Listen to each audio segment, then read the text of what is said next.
तो अब जैसा कि आप देख सकते हैं, today's subject is anatomy of language in brain and pathology underlying aphasia. और मैंने अपनी स्लाइड्स में जो कंटेंट है वो हिंदी और अंग्रेजी दोनों में लिखा है। कभी कभी मैं हिंदी में बात करूंगा तो लोग अंग्रेजी का कंटेंट पढ़ सकते हैं, कभी कभी मैं अंग्रेजी में बोलूंगा तो लोग हिंदी वाला कंटेंट पढ़ सकते हैं। So it is a bilingual presentation and we in India take pride in being bilingual and multilingual. So brain has two hemispheres, right and left. ज्यादातर लोग 90% अपने दाहिने हाथ से काम करते हैं। Only 10% prefer left or both and we call them non right handers. The language function is mainly controlled by left hemisphere in almost 98% of the right handers. लेकिन जो लोग बाएं हाथ से काम करते हैं उनके लैंग्वेज फंक्शन लगभग बराबरी के अनुपात में 50-50 के रेशो में राइट एंड लेफ्ट हेमिस्फीयर में बटे रहते हैं। The dominance of handedness, whether right or left, and corresponding dominance of language function in one of the two cerebral hemisphere remains changeable up to the age of 5 to 7. Sorry, not 74, but up to the age of 5 to 7 years. और उसी के अनुरूप भाषा कौन से hemisphere में जाके रुकेगी ये भी चेंजेबल रहता है। If a child gets a damage to the left cerebral hemisphere and up to the age of 5 to 7 years, then the other healthy hemisphere is capable of taking the language function, but not thereafter. ये जो हमारा दिमाग के दो गोलार्ध होते हैं ये शरीर के अपोजिट हाफ की गतियों को कंट्रोल करते हैं, मोटर फंक्शन को, और वहां से आने वाले जो सेंसेशंस हैं, sensory function, opposite half of the body को ये हेमिस्फीयर अपोजिट साइड में कंट्रोल करते हैं। The chances of brain attack occurring either in the right hemisphere or in the left hemisphere are nearly equal. यदि इंफॉक्शन या haemorrhage बाएं गोलार्ध में है, लेफ्ट हेमिस्फीयर में है, तो लकवा शरीर के दाएं भाग में होगा और इन्हीं मरीजों में अफेजिया होने की आशंका अधिक होगी। लेकिन यदि पैथोलॉजी राइट हेमिस्फीयर में है तो पैरालिसिस लेफ्ट साइड में होगा and these people are less likely to have aphasia because the right hemisphere does not control language.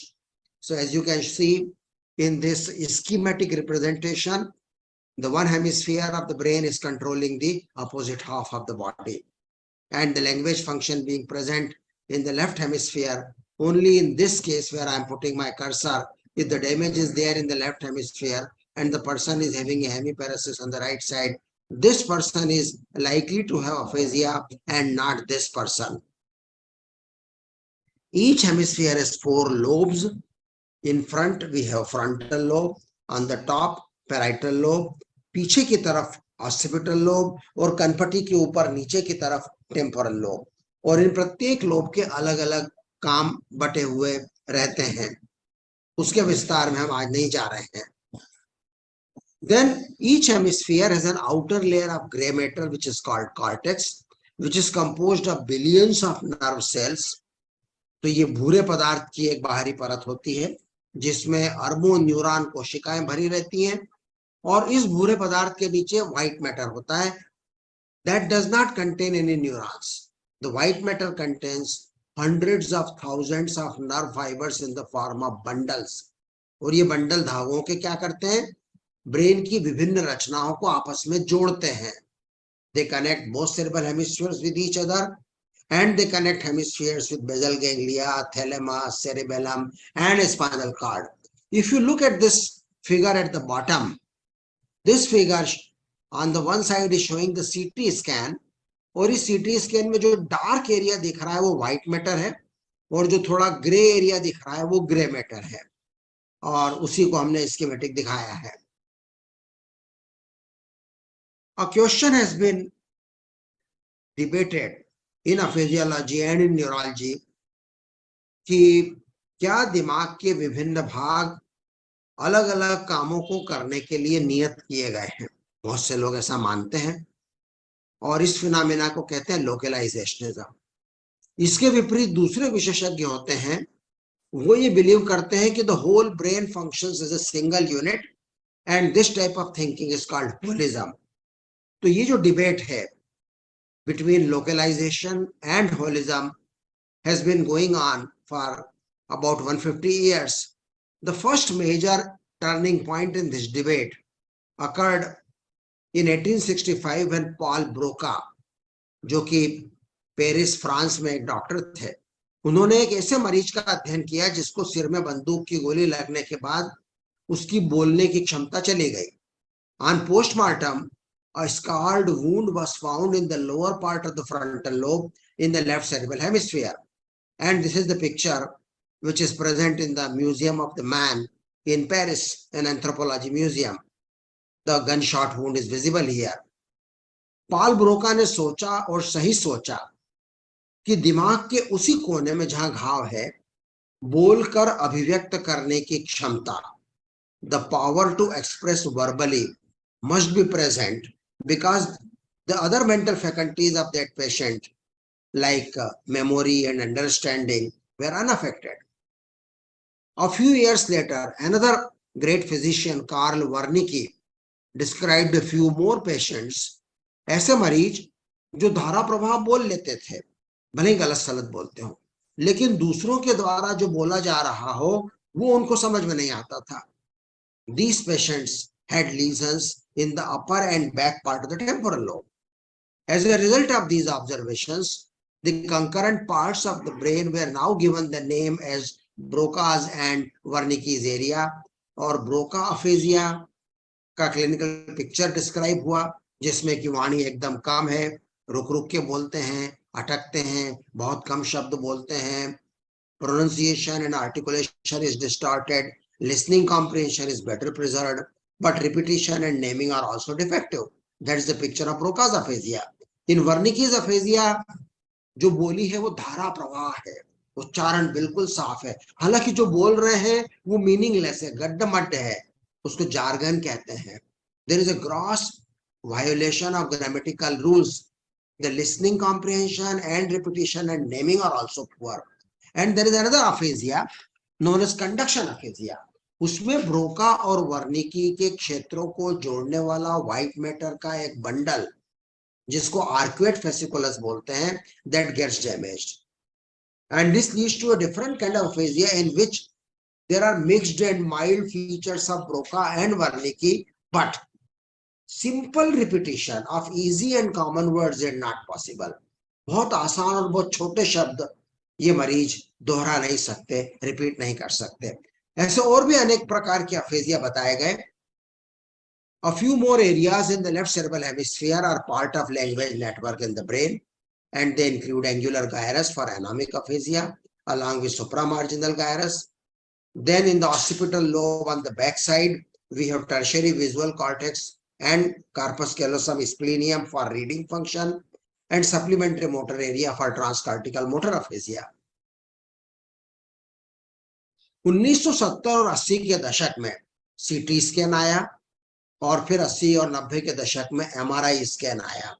उनके आने के बाद से much light has been shed on the anatomical organization of language function, and we know that there are many exceptions and variations in the people. And in the new millennium, functional neuroimaging has revolutionized our physiology. Functional MRI और PET scan में क्या करते हैं, उसमें एक स्वस्थ या बीमार मरीज को मशीन के अंदर लेटाते हैं और उसको थोड़ी थोड़ी अवधि के अंदर कुछ मेंटल या लिंग्विस्टिक प्रैक्टिस करने को कहा जाता है, और उसी समय उसके ब्रेन की फिजियोलॉजिकल एक्टिविटी में क्या परिवर्तन आ रहा है उसको देखते हैं. Different areas of the brain, they show transient changes due to either more consumption of oxygen or less consumption of oxygen, and consequently variations in the regional blood flow. This technique is called BOLD technique, blood oxygen level dependent, BOLD. This is the basis of functional neuroimaging. और इस functional neuroimaging के द्वारा अब जो language का model विकसित हुआ है, वो जो हमारी पुरानी विवाद चल रही थी between localization and holistic, उन दोनों के बीच का एक मॉडल बन रहा है। It emphasizes association and networks which may be partially overlapping anatomically. तो आजकल हम फिक्स एरिया की बात नहीं करते, और हम ये भी नहीं कहते कि पूरा ब्रेन मिलके बस एक जैसा काम करता है, नहीं, थोड़ा बहुत तो लोकलाइजेशन भी है और थोड़ा बहुत ओवरलैप भी है।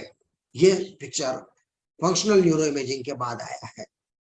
And with the help of functional neuroimaging, now we can test many theories and hypotheses from pure linguistics, from neuropsychology, and from cognitive neuroscience.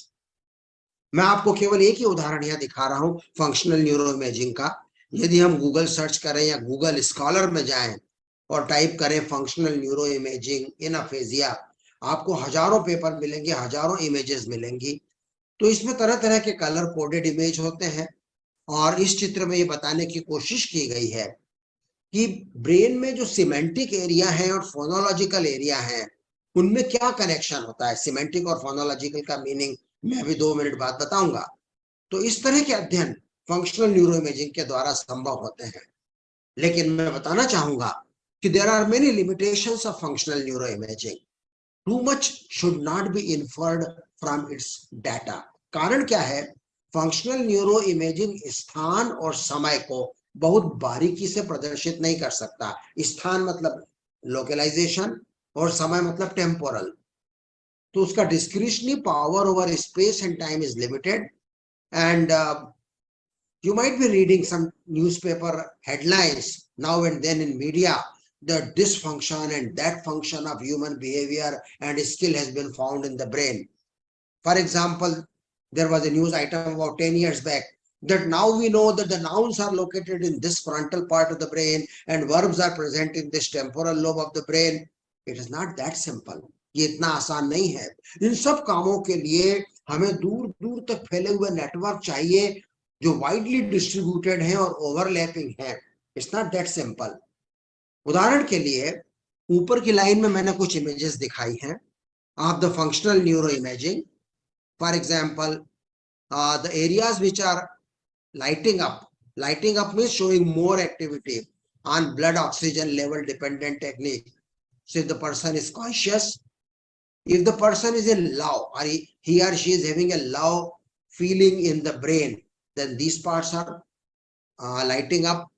In the case of hate, certain other parts. In the case of fear, and a person is feeling empathy, or the person is thinking about God and having a belief in God. So many functional neuroimaging data have been given, but do they make us any wiser? No, they don't make us any wiser, because these are highly complex ideas. They are not so simple to be tested on experiments by making the person lie down in the machine of MRI. Similarly, there are limitations of aphasia syndrome. मैं कुछ minute पहले बता रहा था कि Broca aphasia होता है, वर्निकी aphasia होता है, कंडक्शन अफेजिया होता है, और ये सब सिंड्रोम हम पिछले 1-1.5 शताब्दी से पढ़ते रहे हैं, और उनका जो एनाटॉमिकल कोरिलेशन है दिमाग के दूसरे हिस्सों से वो बहुत स्ट्रांग नहीं है। और आजकल पिछले 10-20 सालों से not much emphasis is being paid on syndrome diagnosis. Why? Because these are artificial entities. ये कृत्रिम है, इंसान के बनाए हुए हैं। Many patients do not fit into them and they do not help in planning of therapy. It is considered more practical and useful to describe many aspects of speech communication rather than labeling. Label लगाने की क्या जरूरत है, ठप्पा लगाने की क्या जरूरत है सिंड्रोम का। ज्यादा व्यावहारिक ये है कि मरीज की भाषा की वाणीगत क्षमता और उसकी कमी का विस्तृत वर्णन कर दिया जाए, वही आपको ज्यादा मदद करेगा उस इंसान की स्पीच थेरेपी की योजना बनाने में। So these are the limitations of aphasia syndromes. The classical model of language in brain was this. In the frontal lobe lower part, we had Broca's area, which was involved in the production of speech. Then the Wernicke's area, the blue color here in the superior temporal lobe, is involved in understanding of speech. And the motor cortex, which is not shown in any color, is concerned with the movements. And there is a red color bundle of white matter fibers which joins the Wernicke's area with Broca's area. This is responsible for the function of repetition. So this was the traditional model, classical model of language in brain. With the advances in the linguistic aspects of aphasia, which is called as neurolinguistics, now we are classifying our patients based on linguistic terminology. यहां मैं 1 minute लूंगा इनका meaning बताने के लिए। Lexical, lexical का मतलब होता है शब्दकोश, डिक्शनरी, जिसमें हजारों लाखों शब्द होते हैं और प्रत्येक शब्द का अपना एक उच्चारण होता है और उसका अपना एक अर्थ होता है। ग्रामेटिकल मतलब जब आप एक से अधिक शब्दों को मिला के वाक्य बनाते हैं तो वो व्याकरण होता है या ग्रामेटिकल होता है, उसको सिंटैक्स भी बोलते हैं। और सिमेंटिक का अर्थ होता है अर्थ विज्ञान। लेक्सिकल में तो केवल शब्द था, उस शब्द का अर्थ क्या है और वो अर्थ अन्य किन किन शब्दों का समानार्थी है या विलोमार्थी है, ये सब सिमेंटिक्स में आता है। और फोनोलॉजिकल मतलब ध्वन्यात्मक, यानी उस शब्द को बोला कैसे जाएगा, उसकी ध्वनि कैसे निकलेगी।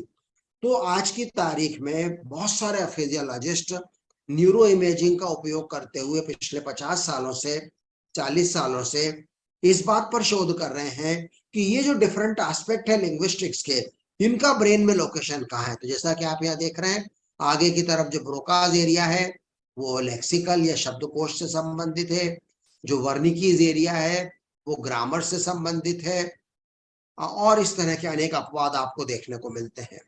एक और तरीके का मॉडल निकल रहा है और इसको बोलते हैं ड्यूअल स्ट्रीम मॉडल। और इसका जो एविडेंस है वो स्ट्रक्चरल न्यूरो इमेजिंग से आया, फंक्शनल न्यूरो इमेजिंग से आया, ईईजी या इलेक्ट्रोफिजियोलॉजी का से आया और डिटेल्ड क्लिनिकल प्रोफाइलिंग से आया। इस ड्यूअल स्ट्रीम मॉडल में ये कहा जाता है कि एक कनेक्शन थोड़ा ऊपर की तरफ है, उसको हम डॉर्सल स्ट्रीम बोलते हैं, जिसका संबंध वेयर से, कहाँ है ये वस्तु, कहाँ है, किधर है, कहाँ रखी है। और जो नीचे का मॉडल है जो ऑसिपिटल और टेम्पोरल लोब को जोड़ता है, जो स्ट्रीम है, जो धारा है, वो व्हाट के बारे में है। मैं इसके विस्तार में नहीं जाऊंगा क्योंकि ये बहुत ज्यादा तकनीकी हो जाएगा, पर ये एक और तरह का मॉडल है। और एक चौथा मॉडल की चर्चा मैं अभी और करूंगा संक्षेप में, इसको बोलते हैं कॉग्निटिव न्यूरोसाइकोलॉजिकल मॉडल। और इसमें क्या करते हैं, there are many boxes and arrows, and with the help of those box and arrow we attempt to conceptualize the language processing in verbal and written mode, or by a detailed profiling and detailed examination of a person with aphasia, now it is possible to pinpoint that which box and which arrow has been damaged in a given patient. तो ये जो localisation है ये एक अलग तरह का localisation हो गया। अभी हम जो इमेजिंग या सीटी स्कैन और एमआरआई में जिस लोकलाइजेशन की बात कर रहे थे, that was a different localisation, and this cognitive model is helpful in localization again. Then I want to say that there are some subcortical structures also जो कि स्पीच में कंट्रीब्यूट करते हैं, and aphasia can result from damage to basal ganglia, thalamus, central capsule, corona radiata beneath the gray matter, and these lead to milder and shorter duration of aphasia due to involvement of deep structures. Now we come to the blood supply of the brain. There are two pairs of arteries, carotids and vertebrals. So as you can see from the heart, ये जो अंदर की तरफ है, this is the carotid artery, और ये दूसरी side की कैरोटिड है, और जो बाहर की तरफ जा रही है वो वर्टिब्रल आर्टरी है। तो दो कैरोटिड आर्टरी बड़ी होती है, उनमें ज्यादा ब्लड होता है, और दो वर्टिब्रल आर्टरीज, वर्टिब्रल आर्टरीज यहाँ जो गर्दन की रीढ़ की हड्डी, सर्वाइकल स्पाइन, उसके साथ चिपक के चलती है, और कैरोटिड आर्टरी थोड़ा आगे की तरफ गर्दन में रहती है। तो ये सब मिलके ब्रेन को सप्लाई करती है। Carotid arteries are also called anterior circulation. They mainly supply cerebral hemisphere. The structures above the tentorium, they supply 80% of the brain, and they are the main supplier of speech areas and network. और जो दूसरा system है vertebral artery का, उसको posterior circulation बोलते हैं। वो mainly brain stem और सेरेबेलम को सप्लाई करता है, और दिमाग के लगभग 20% 25% हिस्से को सप्लाई करता है, और स्पीच के संबंध में उसका रिलेशनशिप केवल ऑसिपिटल लोब से है, क्योंकि ऑसिपिटल लोब का संबंध रीडिंग से होता है। तो ये दो मेन पेयर्स ऑफ आर्टरीज होती हैं जिनको हम कैरोटिड एंड वर्टिब्रल बोलते हैं। The main branches of carotid artery are middle cerebral, anterior cerebral and posterior cerebral. And for all practical purposes, MCA, middle cerebral artery, is the one whose pathology is commonest cause of aphasia. और हम लोग एक map बनाते हैं जिसमें कि कौन सी artery दिमाग का कौन सा हिस्सा सप्लाई करती है, इसका हम एक नक्शा बनाते हैं, और सारे डॉक्टरों को ये नक्शा रखना पड़ता है, याद रखना पड़ता है। उसके आधार पर वो तय करते हैं कि किस पेशेंट में कौन सा हिस्सा अगर डैमेज हुआ है तो उस पेशेंट को क्या सिम्टम्स होंगे। तो ये तीन प्रमुख आर्टरीज होती है कैरोटिड की, और ये हमने एक मैप बनाने की यहाँ पर कोशिश की है। उसको हमने अलग अलग तरह से कलर कोड किया है, मैं उसके डिटेल में नहीं जाऊंगा, लेकिन सारे मेडिकल स्टूडेंट्स और डॉक्टर्स को यह मैप याद करना पड़ता है, यह नक्शा याद करना पड़ता है, और इसके आधार पे वो आपस में जब बातें करते हैं तो कहते हैं मेरे पेशेंट को फला फला आर्टरी में ब्लॉक था और उसको अफेजिया में ये पिक्चर आया, मेरे दूसरे पेशेंट को फला फला आर्टरी में ब्लॉक था and his aphasia was of that type because that much area was affected. So we should know which part of the brain are supplied by which artery. The blood supply of the brain is also concerned with the venous drainage. The veins return the impure blood from the brain, and they are a less common or unimportant cause of stroke. They are an uncommon cause of aphasia, but rarely, occasionally, a thrombosis or a clot in the venous system can also lead to stroke like picture, but it is less common. So this was all about the anatomy. तो मैं repeat करूंगा, हमने anatomy में क्या क्या बातें करी। We talked that there are two cerebral hemispheres, there are many lobes in the brain, there is gray matter and white matter, and there are different areas of the brain which are concerned with the various aspects of speech function. There are many syndromes. Nowadays, we know the limitations of syndromes. There are many methods of neuroimaging, and we know the benefits and limitations of structural neuroimaging and functional neuroimaging. So this was, and we learnt about the blood supply of the brain. So this was all about the anatomy underlying the language function. Now I come to the pathology underlying aphasia. एक healthy brain में ऐसी क्या खराबी आ जाती है, कितने प्रकार की खराबी आ सकती हैं कि लोगों को अफेजिया होता है। Stroke, brain attack is the commonest cause of aphasia, and strokes are of two main types, ischemic and hemorrhagic. ischemic का मतलब होता है रक्त अल्पता, और hemorrhagic का मतलब होता है रक्त स्राव। In ischemic, there is obstruction of blood supply to a part of the brain. There is a clot formation due to atherosclerosis, and because of that obstruction, there is a death or damage to the part of the brain supplied by that artery, and this is responsible for 80% of cases of stroke. जो दूसरा stroke होता है haemorrhage वाला, उसमें कोई धमनी फट जाती है, रप्चर हो जाती है, और खून जब निकलता है तो निकल के आसपास जमा हो जाता है। उस जमे हुए खून को हीमेटोमा बोलते हैं, जो शुरू के कुछ घंटों में तेजी से आकार में बढ़ता है। और ये रिस्क किन में ज्यादा होती है? जिनको हाई ब्लड प्रेशर रहता है। हीमेटोमा की जगह पे और आसपास का ब्रेन का टिश्यू क्षतिग्रस्त हो जाता है।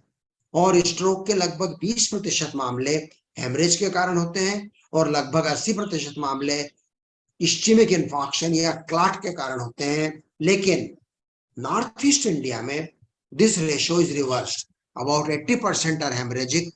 So Northeast India is ethnically more correlated with Southeast Asia, Japan, and China. In those parts of the East Asia, the hemorrhagic strokes are more common, and that genetic influence is visible up to Northeast India. बाकी भारत में 80% cases ischaemic होते हैं। Now what happens to the arteries? भला brain में clot क्यों आता है? There is a process called atherosclerosis. उसको अगर हम हिंदी में बोलने की कोशिश करें तो धमनी काठिन्य, जरा ध्यान दो, इतना कठिन नहीं है, आसान है। धमनी मतलब आर्टरी, और काठिन्य मतलब वो कठोर हो गई, तो हार्ड हो गई। एथेरोस्क्लेरोसिस, एथेरोस्क्लेरोसिस भी कौन आसान शब्द है। सो धमनी काठिन्य, एथेरोस्क्लेरोसिस में कैसे शुरुआत होती है? On the lower side you begin with a normal artery, then there is a gradual deposition of lipid material, fatty material, cholesterol material, and gradually this becomes thick and thick and thick, and when it becomes thick it is called plaque, and then the surface of the plaque becomes rough, and on the rough surface a blood clot can form. So this is a normal artery, and this is an artery जिसका कि छेद छोटा हो गया, lumen छोटा हो गया है, और उसके अंदर ये जो प्लाक बन गया है चर्बी का, उसकी जो सतह है वो खुरदुरी है, इट्स रफ सरफेस। और जहां जहां रफ सरफेस होगी वहां वहां क्लॉट बनेगा, अगर चिकनी सरफेस होगी तो क्लॉट नहीं बनेगा। तो this is what happens in atherosclerosis. उम्र के साथ साथ किसी में कम तो किसी में ज्यादा खून की नलियों में खराबी सब में आती है, और the roughness of the inner surface is due to deposition of cholesterol and lipoproteins, and this is called plaque। और प्लाक के बनने के साथ नली सक्रिय हो जाती है, और वहां पर फाइब्रस और मस्कुलर टिश्यू के छोटे छोटे उभार बनने लगते हैं, जिनकी खुरदुरी सतह पर खून का थक्का बनता है, और these plaque can rupture and clot can form upon the plaque, and this arterial wall also becomes brittle and liable to rupture। तो ये धमनी की जो दीवार थी ना वो भंगुर हो जाती है, भंगुर मतलब फट जाती है। जहां ब्लड प्रेशर बढ़ा कि वो हेमरेज करती है, अगर हेमरेज नहीं करेगी तो क्लॉट करेगी, क्लॉट करेगी तो इस्चेमिक इन्फेक्शन होगा, और फट जाएगी तो हेमरेज होगा। तो दोनों ही तरीके से atherosclerosis is responsible for both type of stroke, either ischemic or hemorrhagic।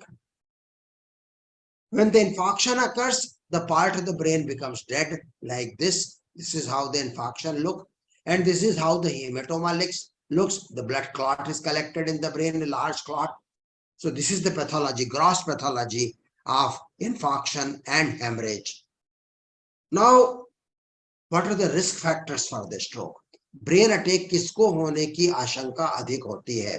Old age, जिनको पहले से हार्ट डिसीज हो, हाई ब्लड प्रेशर, जिनको शुगर हो, डायबिटीज हो, those who are doing smoking and alcoholism, जो एक्सरसाइज नहीं करते हो, जिनका सीडेंट्री आलसी लाइफ हो, जिनका वजन ज्यादा हो, जिनके ब्लड में कोलेस्ट्रॉल की मात्रा अधिक हो, जिनका खून गाढ़ा हो जिसमें क्लॉट बनने की टेंडेंसी ज्यादा हो, या जिनके परिवार में किसी को heart attack, high BP, high sugar की फैमिली हिस्ट्री हो, इन लोगों को स्ट्रोक होने की, ब्रेन अटैक होने की आशंका अधिक होती है।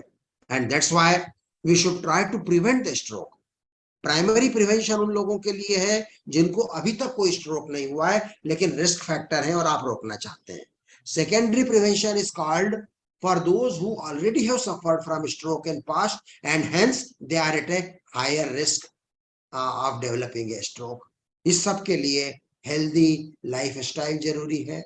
खून पतला करने वाली गोलियां, कोलेस्ट्रॉल कम करने वाली गोलियां लगभग जीवन भर खाना पड़ती हैं, और दिमाग तक खून पहुंचाने वाली नलियों में अगर सकरापन दिख रहा है तो उसको खोलने के लिए ओपन ऑपरेशन भी होता है, या नीचे से तार डाल के वहां पर स्टेंट लगा सकते हैं। और कुछ हार्ट की बीमारियां, अगर ऐसा लगता है कि हार्ट से क्लॉट निकल के ब्रेन में गया है तो उनको भी ऑपरेशन के द्वारा ठीक किया जा सकता है। It is possible that in future gene therapy would be successful in prevention of stroke। Now what happens to the brain when a clot is formed, when an area of brain is suffering either infarction or hemorrhage? In the initial few hours there is lot of swelling in and around the pathology। This is called edema। Hindi में हम इसको सूजन बोलते हैं। तो brain का जो इलाका डैमेज हुआ है वहां पर एडिमा आ जाता है, सूजन आ जाता है। This remains for 1 to 2 weeks, and this occurs because of accumulation of water inside the cells and in the spaces between the cells। And during these initial few hours the neurons die rapidly within few minutes to few hours if the blood flow is not restored। यदि रक्त प्रवाह पुनः तुरंत चालू ना हो जाए तो बड़ी रैपिडली, बहुत तेजी से हजारों लाखों की संख्या में न्यूरॉन कोशिकाएं मरना चालू कर देती हैं, और जो नहीं मरती वो काम करना बंद कर देती हैं, दे स्टॉप फंक्शनिंग। और एक कोर एरिया होता है इन्फॉक्शन में जहां पे कि डेथ हो चुकी है कोशिकाओं की, और उस कोर एरिया के आसपास एक उप छाया, penumbra. If you read the physics of lunar eclipse and solar eclipse, the word penumbra you can recollect. So surrounding the core area of dead tissue, there is an area of penumbra in which there is a reduced blood supply, but the brain can still be revived. The cells have stopped functioning, but they are not dead yet. If you do the CT scan, you see many changes. ये जो पहला scan है, शुरू के कुछ घंटों तक भले मरीज को लकवा हो चुका है, the CT scan remains normal. Then after few hours, an area of ischemic darkness becomes visible, and then after few more hours, the lot of swelling appears in that area. In this case, the surgery was done to remove the bone, and after many years, gradually this area shrinks, and after many months, there is a gliotic scar. तंतुओं में सूखा हुआ घाव बन जाता है सूजन उतरने के बाद में। इसको हमने डायग्रामेटिक तरीके से यहाँ बताने की कोशिश करी है। अर्ली स्टेज में काफी बड़ा इन्फॉक्शन है, फिर वह इन्फॉक्शन सूखना चालू हुआ, सूखते सूखते वह एकदम सूखने गया, और अंत में बहुत छोटा सा घाव बन के वो रह गया। तो जब वो टिश्यू सूख जाता है, डैमेज हिस्सा, तो जो लॉस ऑफ टिश्यू है उसको कौन भरता है? उसको भरने का काम करते हैं न्यूरोग्लिया। न्यूरोग्लिया नाम के अलग प्रकार की कोशिकाएं ब्रेन में होती हैं जो न्यूरॉन से अलग होती हैं। ये कोशिकाएं प्रोलिफरेट करती हैं and they lay down fibrous tissue, and this tissue is called gliosis. Hindi में इसको तंतुमय ऊतक बोलते हैं, फाइब्रस टिश्यू, ग्लायोसिस, जो धीरे धीरे सिकुड़ता है लेकिन पूरी जिंदगी भर रहता है। लोग बाद में आते हैं हमारे पास and they say, sir please get a new CT scan, we want to see whether that clot is still there or not. I explain to them, अब अगर हम साल भर बीत चुका, अगर हम आपका नया स्कैन कराएंगे तो वहां क्लॉट नहीं दिखेगा, वहां पे ग्लायोटिक स्कार दिखेगा, जो घाव है जो सूख चुका है, सिकुड़ चुका है, और ये क्लॉट नहीं, ये घाव जीवन भर रहेगा, और this will not lead to any new symptom and signs except a small 10% risk of epilepsy attack arising from that area. So this scar remains visible all throughout the life. ये काम धीमी गति से अनेक महीनों तक होता रहता है। और जो पेनुम्ब्रा वाला इलाका था, वहां की कोशिकाएं जिंदा हो सकती हैं यदि ब्लड सप्लाई फिर चालू हो जाए, और जो हिस्सा मर गया है, dead tissue, that dead tissue is slowly eaten by special type of scavenger cells called macrophages. The infection gradually dries up, it shrinks, and it becomes smaller. So this is how you see, this was the healthy tissue of the brain. Now this dark area is the infarcted area, and you see that large number of cells are going to that area. जहां पे युद्ध क्षेत्र होता है ना, वहां पे special सेना को भेजना पड़ता है। So this army of cells of macrophages, scavenger cells, is going there to eat up the dead tissue, and when that dead tissue is eaten up, the neuron connections which were broken up, they are being restored. So establishment of neural circuits is done when the dead tissue is broken up. Brain has a huge potential of remolding itself. मस्तिष्क में खुद को ढालने की गजब की क्षमता होती है, और उसको न्यूरोप्लास्टिसिटी बोलते हैं। पहले ऐसा मानते थे कि नर्वस सिस्टम का टिश्यू यदि एक बार मर गया तो मर गया, वो जिंदा नहीं होता। Neurons may have limited capacity to cell division by mitosis, but even if the number of nerve cells cannot be increased, their fiber projections, the dendrites and axons, they are capable of undergoing enormous transformation.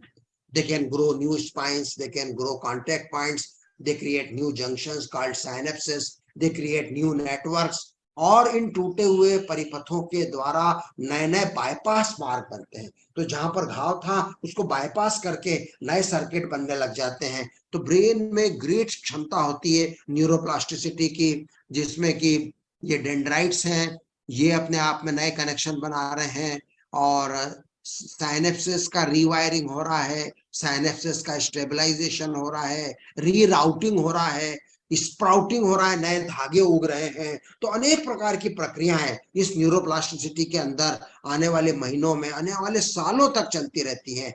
और अगले lectures में जब हम therapy के बारे में बताएंगे, तब आपको ये बताया जाएगा कि फिजियोथेरेपी के द्वारा और स्पीच थेरेपी के द्वारा मरीज क्यों ठीक होते हैं। क्योंकि जितना अभ्यास करेंगे, जितनी प्रैक्टिस करेंगे, ये प्लास्टिसिटी उतनी ही अच्छी होगी और नए स्प्राउटिंग, नए तागे उगेंगे, नए रूट बनेंगे। और एक प्रश्न उठता है कि जब पेशेंट हमारे पास एक्यूट स्टेज में आता है, तो शुरू के कुछ घंटे में अगर ब्लड सप्लाई फिर से शुरू हो जाए, तो उस मरने वाले टिश्यू को हम मरने से बचा सकते हैं। Sometimes the clot in the artery get dissolved by some chemicals in the blood known as fibrinolytics. And particularly if the clot is small, it is new, recent and soft. और दूसरा, यदि पूरे शरीर का ब्लड प्रेशर हम normal बना के रखें और ब्रेन तक अच्छे प्रेशर से ब्लड पहुंच रहा हो, बहुत ज्यादा हाई भी नहीं, तो जो कोलेटरल्स होती हैं, आनुषंगिक नलिकाएं, यानी मेन आर्टरी तो ब्लॉक हो गई, लेकिन जैसे मेन हाईवे बंद हो जाता है तो आसपास छोटी गलियां होती है ना, उन छोटी गलियों को कोलेटरल्स बोलते हैं। तो हर अंग में हमारे शरीर में कोलेटरल्स होते हैं। तो अगर ब्लड प्रेशर अच्छा रहेगा तो ये कोलेटरल्स ओपन हो जाएंगी और जो पेनुम्ब्रा वाला एरिया है उसको ब्लड सप्लाई बना रहेगा और उसको हम मरने से बचा पाएंगे। तो these are some of the things. फिर doctors can give an intravenous injection of a drug which can dissolve the clot, but only if it is given within 3 to 4 hours of beginning of the symptom. लक्षण शुरू होने के 3 घंटों के भीतर यदि मरीज किसी अच्छे स्ट्रोक सेंटर पे पहुंच जाए और सीटी स्कैन और एमआरआई हो जाए, उसकी जांच के आधार पर डॉक्टर एक औषधि का इंट्रावेनस इंजेक्शन देके जो क्लॉट अटका पड़ा है उसको घोल सकते हैं। लेकिन अगर नहीं घुल रहा है या 4 घंटे से ज्यादा का समय निकल गया है, तो भी 6 घंटे 8 घंटे तक डॉक्टर लोग यहाँ जांग में से एक तार डाल के और उस तार को ब्रेन तक पहुंचा के उस क्लॉट को खींच के या सक्शन करके निकाल सकते हैं। This treatment is called mechanical thrombectomy, which is not done in many hospitals in India, but gradually the number of institutions is increasing and this special procedure is done in a special kind of operation theatre, जिसको cath lab बोलते हैं, catheterisation lab. तो finally last few minutes में मैं ये message देना चाहूंगा कि यदि हम अफेजिया को रोकना चाहते हैं तो हमें स्ट्रोक को रोकना पड़ेगा।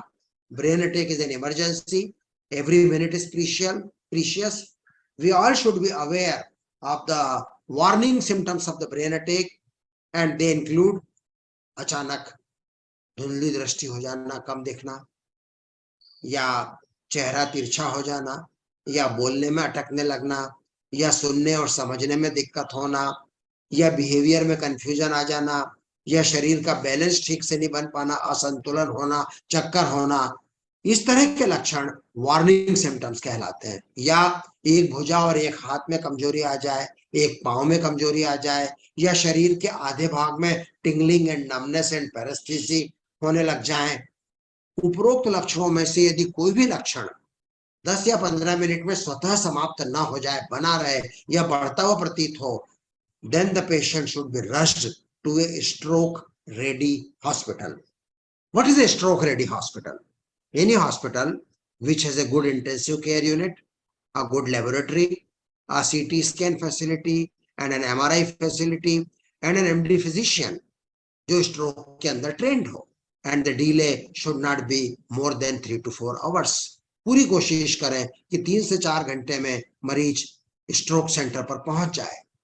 Many patients with the brain attack, they require admission into an ICU because of secondary complications, जैसे कि ब्रेन में एडिमा बढ़ गया, बीपी ज्यादा हो गया, शुगर ज्यादा हो गई, तो उसके लिए मरीज को आईसीयू में रखना पड़ता है। There are a few more pathologies other than stroke. One is dementia.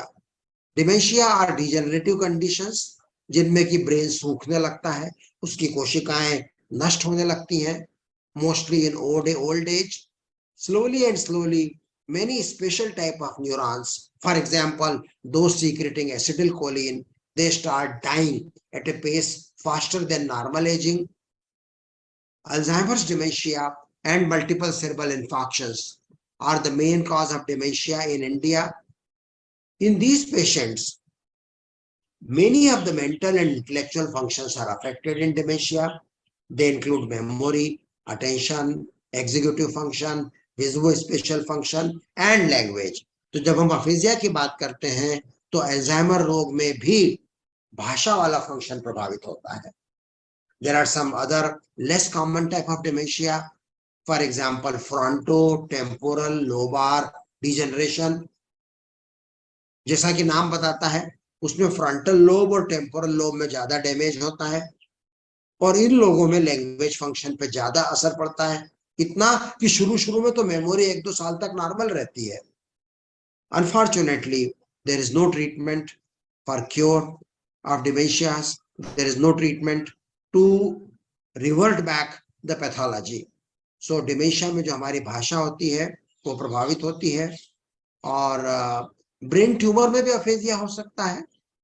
धीमी या तेज गति से बढ़ने वाले ट्यूमर जब खोपड़ी के टाइट बंद डब्बे में ढेर सारा स्थान ग्रहण करने लगते हैं और ब्रेन टिश्यू को दबाने और कुतरने लगते हैं तो हमारे भाषा और बोली वाले काम प्रभावित हो सकते हैं।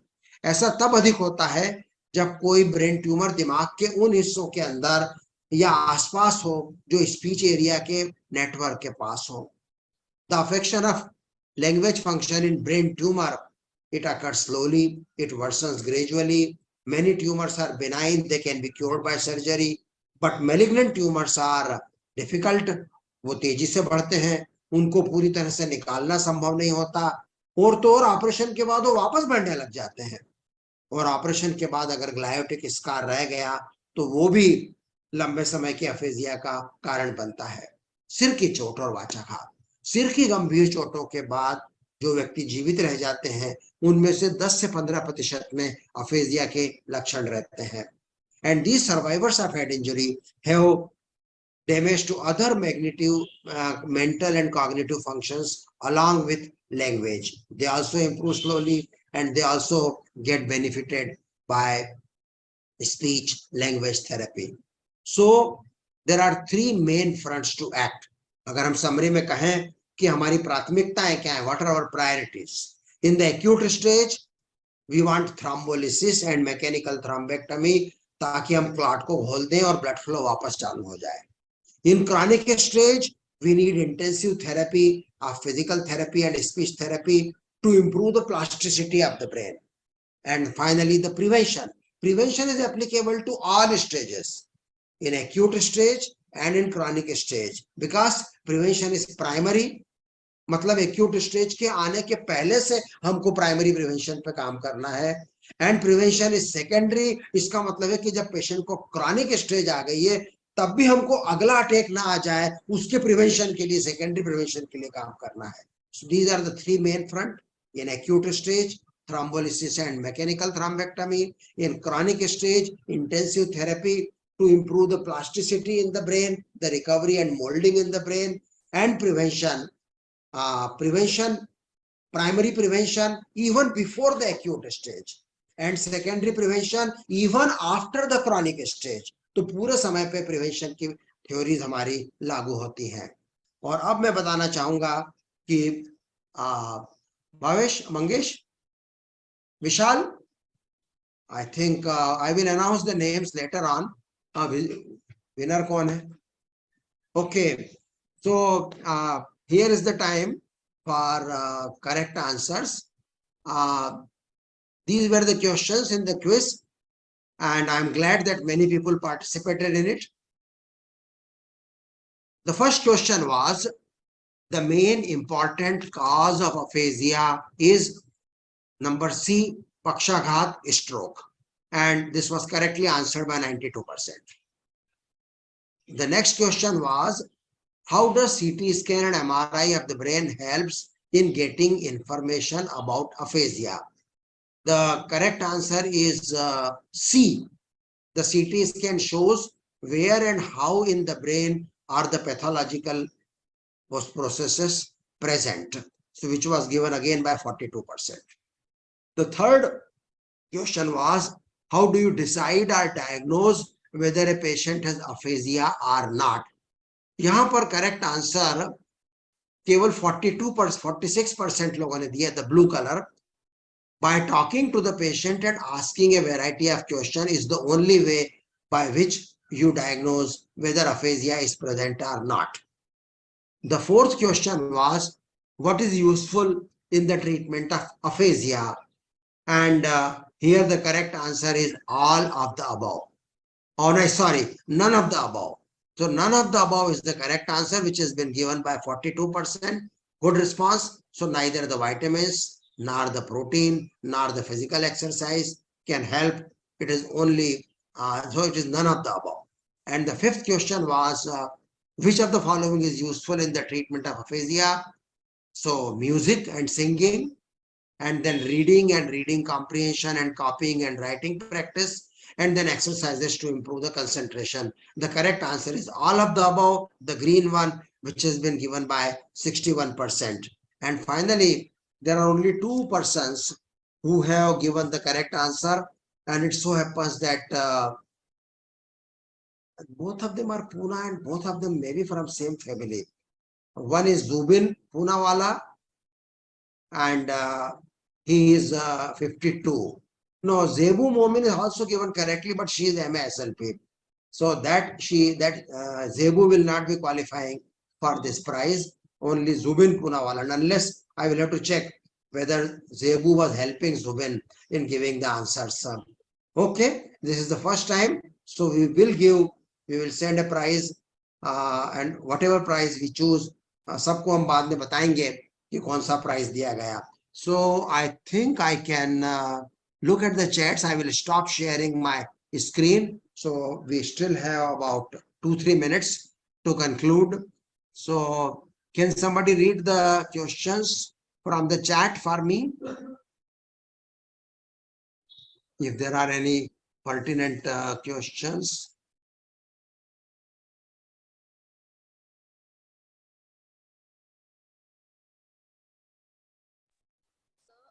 There is a question from Himanshu.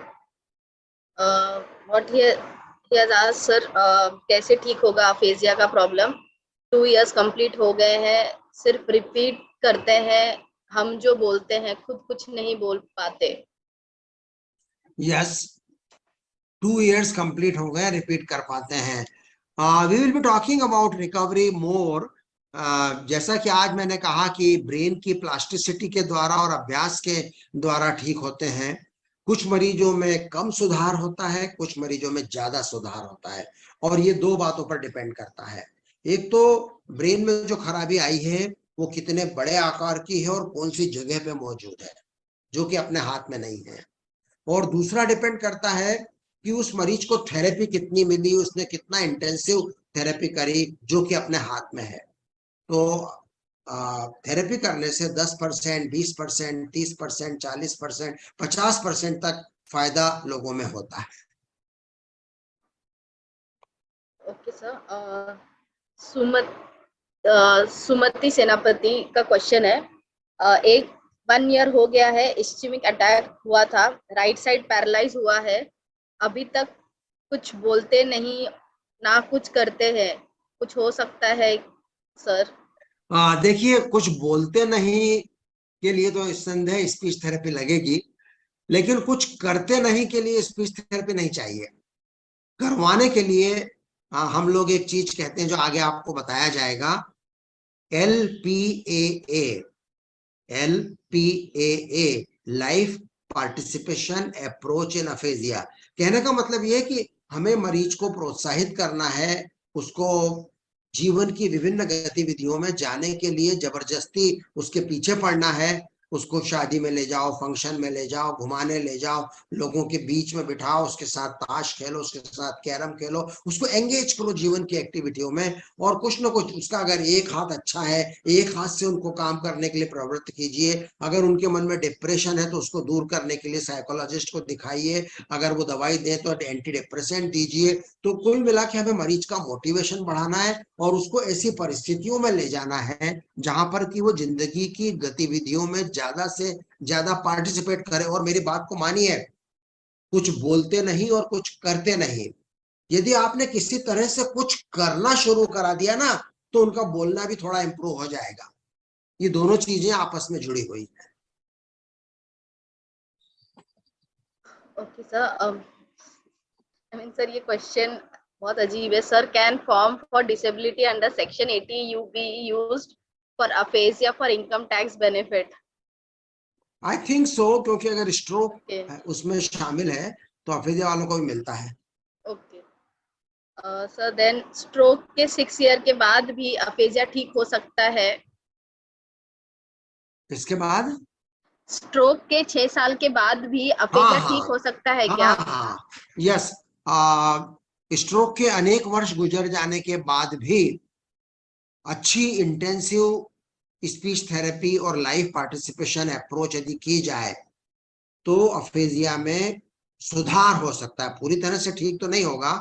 अब वो सुधार 10%, 20%, 30% इस रेंज में होता है, लेकिन उसके लिए इंटेंसिव थेरेपी लगती है। 1 या 2 या 3 महीना कम से कम, उससे ज्यादा भी लगती है। और लाइफ पार्टिसिपेशन भी लगता है थेरेपी के साथ साथ। दोनों मिलके काम करते हैं। तो 6 साल गुजर गए हों, 10 साल गुजर गए हों, उसके बाद भी फायदा हो सकता है। सर और एक क्वेश्चन है, does cognitive difficulties are a part of aphasia? Yes, cognitive difficulties can be and often are part of aphasia.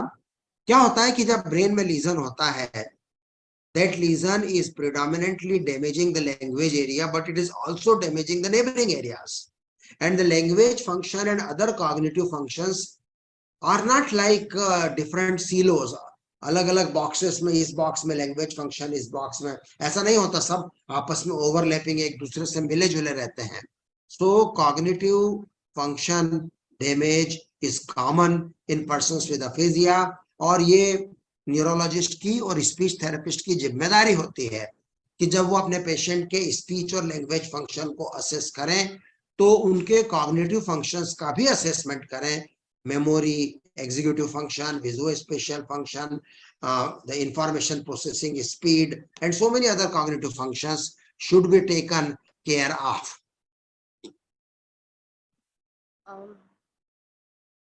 Tanushri ji wants to know about this quiz.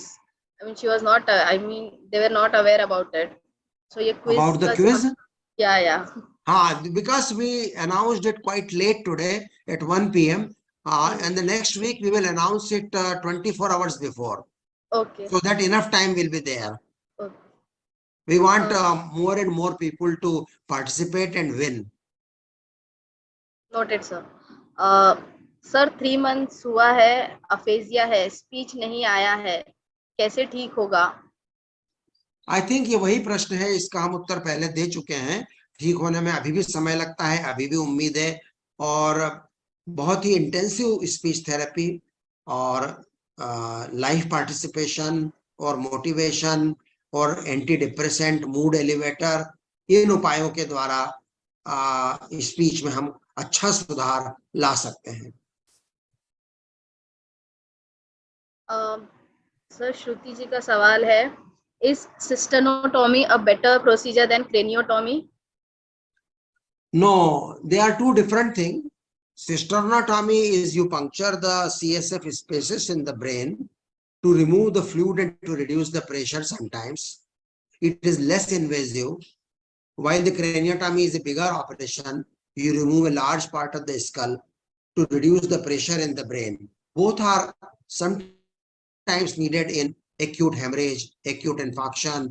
जब अंदर ब्रेन में जगह कम पड़ रही है, अंदर प्रेशर बढ़ गया है, उस दबाव को कम करने के लिए सिस्टर्नोटॉमी करके भी हम पानी निकाल देते हैं, या वेंट्रिकुलोस्टॉमी करते हैं, या फिर कभी-कभी हम क्रेनियोटॉमी करते हैं। Okay. Patient information Google form. It will be shared again after this session. Which one? So patient registration form का जो Google form था, she is asking to share again. तो हमने बोला हाँ, we'll इसको share हम it फिर से again. शेयर करते हैं। Yes, sir. As per the data, we have more than 300 members, out of which around 65 attended today. and we want all our members to fill up database. their registration form. So we will reshare and we will keep on sharing it again and again, and we will keep on reminding all to fill it up again. Okay, sir. Sir, this is Harshal Kulkarni. He says he's doing his MA in linguistic. It was very interesting presentation. He has 2 questions. Which are the institutions in India that are doing aphasia research, especially questionnaire formation? And is there any protocol or any specific procedure which is there in case we have to do linguistic research in aphasia patients? There are many institutions, but one of the foremost is All India Institute of Speech and Hearing at Mysore. There is one at Manipal, the Manipal Institute. They have a good speech language therapy. There are in Mumbai, there is Aliyavar Jung, and wherever there are speech language pathology schools, there are few more. We will share next time the full list of such institutions. The NIMHANS in Bangalore. I'm not aware how much research on aphasia is going on at AIIMS New Delhi. Unfortunately, not much. But there are many more institutes where a lot of research of relationship between linguistics and aphasia is also being done. Offhand, I am not having the information. I think within a few days, I will collate this information and share in the group. So I'm really glad that a person from linguistic is showing interest. Sir, Swarna ji पूछ रहे हैं, how can we increase the memory capacity of aphasia patient? Memory capacity is difficult to increase either in aphasia patient or in any other healthy person also. There are no easy answers to improve the memory. You do the Google search and you will find a lot of pseudoscience. You will find many fake websites claiming to improve the memory either by giving a tonic or by giving a medicine or using the magnet or using some physical therapy. But I think this is a long answer. I can share one of my articles later on. So please remind me. I think on this portal, we will give somewhat detailed answers to some of the interesting questions which have been raised by, because the answer would be very long. We already crossed more than 1 hour or nearly 1 hour because we started about 10 minutes late. So nearly 1 hour. So this, you please remind me. I will share an article in Hindi and English about the memory. So there are some non-pharmacological and pharmacological ways to improve the memory. We will talk about that. Okay. Sir, someone is asking, आप लोग speech therapy Zoom पर सिखाएंगे ना sir? Yes, we thought so. We have not decided. अभी हमने निर्णय नहीं लिया है. ये जो हमारे सेशन है प्रति सप्ताह, ये अनेक महीनों तक चलने वाले हैं. शुरू में हमने 12 सप्ताह का सोचा था. हो सकता है कि हम उसके बियॉन्ड भी जाएंगे, और इसमें हम स्पीच थेरेपी के अनेक सेशंस लेने वाले हैं, लेकिन एक लिमिटेशन होगा. ये जो स्पीच थेरेपी होगी, ये ग्रुप थेरेपी होगी, और ग्रुप थेरेपी में एक थेरेपिस्ट एक साथ अनेक मरीजों से बात कर रहा है. और ये जो पेशेंट है, ये बड़े अलग अलग प्रकार के हैं. किसी को माइल्ड है, किसी को जोर का है, किसी को ब्रोका है, किसी को वर्निकी है, कोई कम पढ़ा लिखा है, कोई ज्यादा पढ़ा लिखा है. तो ग्रुप थेरेपी में एक जैसी थेरेपी देना सबको संभव नहीं होता है. फिर भी जितना हमसे बनेगा हम ग्रुप थेरेपी करेंगे. फिर आने वाले महीनों में यदि हमें लगता है कि ये जो 300 लोग हैं और इनका डाटा और गूगल फॉर्म हमारे पास आ गए हैं, और उसमें हम फिर छांट सकते हैं. We are able to select that there are so many patients with Broca's aphasia, there are so many with Wernicke's, there are so many Punjabi speaking, there are so many Gujarati speaking. तब हम उनके छोटे छोटे group बनाएंगे और हमारे पास therapist रहेंगे इन सबको अलग अलग छोटे छोटे ग्रुप में थेरेपी देने के लिए. ये हमारा आगे की योजना है. उसके लिए जरूरी है कि आप लोग अपना गूगल फॉर्म जरूर भर के भेजें, तभी तो हमें मालूम पड़ेगा कि आपको कौन सा टाइप का अफेजिया है, आप कौन सी भाषा बोलते हैं, आप कहाँ रहते हैं.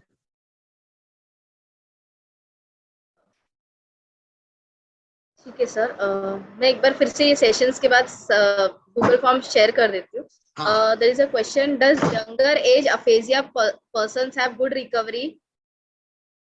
yes. Any younger brain is having more chances of neuroplasticity. And as we become old and elder, our brain becomes less moldable. उसमें प्लास्टिसिटी की क्षमता उम्र के साथ कम होती चली जाती है। तो डेफिनेटली यंग एज में रिकवरी थोड़ी अच्छी होती है। इसके अलावा लोग जो नॉन राइट हैंडर होते हैं उनमें भी रिकवरी थोड़ी अच्छी होती है, क्योंकि उनके दोनों हेमिस्फीयर काम करते हैं। और इसके अलावा जिनको एक से अधिक भाषा आती है उनकी रिकवरी भी थोड़ी अच्छी होती है। और इसके अलावा जो ज्यादा शिक्षित होते हैं, जिनको लिखना पढ़ना खूब अच्छे से आता है, हाई लिटरेसी, उन लोगों में भी रिकवरी थोड़ी अच्छी होती है। सर हर्षल जी का क्वेश्चन था, is there any protocol or any specific procedure which is there in case we have to do linguistic research with हाँ, aphasia यस। patients? या आई एम सॉरी, ये आपके दूसरे प्रश्न का उत्तर मैंने नहीं दिया। There are some protocols about linguistics, but right now I don't have.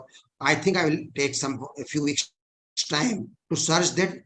There have been many PhD theses and many MSc dissertations on aphasia and its correlation with linguistics. I will also share with you a database which we have created in collaboration with Dr. Gopi Krishnan of Manipal about aphasia-logical research done in India. उस database में भी आपको कुछ paper मिल जाएंगे और कुछ protocol मिल जाएंगे। तो and we have been writing to Department of Linguistics all over the country. Unfortunately उनका रिस्पांस बहुत ज्यादा एनकरेजिंग नहीं रहा, मगर जहाँ मिला है रिस्पांस वो जानकारी भी हम आपसे शेयर करेंगे। So that's all for today. Yes.